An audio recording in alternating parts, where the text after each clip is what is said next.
Riwayat hidup, ditulis sendiri oleh Pater George Kierkegaard. Saya lahir pada tanggal 27 Mei tahun 1947 sebagai anak pertama dari pasangan Ludwig Kierkegaard dan Elisabeth Kierkegaard. Saya anak pertama dari 6 bersaudara. Ayah saya meninggal pada usia 68 tahun pada tanggal 25 Desember tahun 1991. Ibu saya pada usia 90 tahun pada tanggal 19 April tahun 2015. Masa kecil saya berlangsung di sebuah desa kecil, Kastel dekat Kemnat di bagian utara Oberpfalz, tidak jauh dari Tirsenreuth. Ayah saya adalah seorang masinis dan bekerja di sebuah pabrik yang berjarak sekitar 3 km dari desa kami. Kami juga memiliki sebuah perkebunan kecil, yang harus dijaga oleh ibu dan kami anak-anaknya. Saya bergabung dengan SVD secara kebetulan, pada tahun 1957. Tentu saja, kami dibuat sedikit akrab dengan biara SVD. Para misionaris yang sedang cuti, sering mampir ke seminari ini dan bercerita tentang pekerjaan mereka. Saya juga ingat kelompok tari dari Pater Prox, yang tinggal di seminari selama beberapa hari. Saya juga ingat Uskup Paul Sani dari Denpasar, Bali, dengan sangat baik. Jadi perlahan-lahan saya sampai pada kesimpulan bahwa profesi misionaris mungkin cocok untuk saya. Atas saran para profesor, saya sendiri juga mulai menaruh minat pada pendidikan di seminari milik SVD.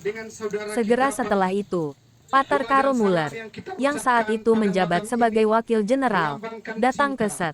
Saya berbicara dengannya dan dia mengatakan kepada saya bahwa mereka sedang mencari seseorang untuk Ledalero dan bahwa saya pasti akan mendapatkan penunjukan di sana jika saya mau.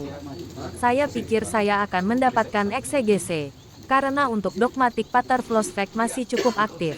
Sementara di Ledalero tidak ada profesor untuk eksegese. Namun, Generalat memutuskan Pater Ikeren untuk juga datang ke Ledalero sebagai seorang ekseget. Hal yang tidak saya ketahui sebelumnya. Saya sadar bahwa kami yang bekerja di Seminari Tinggi Ledalero sangat membutuhkan roh Tuhan dan kekuatan dari Tuhan agar kami dapat melaksanakan tugas yang menjadi tanggung jawab kami dengan baik. Bagaimanapun juga, kami melatih hampir 1/5 dari para calon SVD sejagat. Jadi apa yang kami lakukan atau tidak lakukan pasti berdampak untuk seluruh serikat, di segala penjuru dunia. Kegiatan misionaris saya adalah mendidik para SVD muda. Saya tiba di Ledalero 5 bulan setelah ditahbiskan dan menghabiskan 9 bulan pertama untuk belajar bahasa secara intensif. Saya mulai mengajar di Ledalero bulan Agustus tahun 1976. Pada semester pertama saya masih lebih banyak belajar bahasa daripada mengajar. Kegiatan mengajar ini menyertai saya sampai hari ini. Sekarang saya telah menjadi profesor emeritus, tetapi saya masih terus mengajar. Selama beberapa tahun, saya dipilih sebagai anggota Dewan Rumah Ledalero dan Dewan Provinsi Ende. Saya membantu menentukan nasib serikat di Bukit Ledalero ini.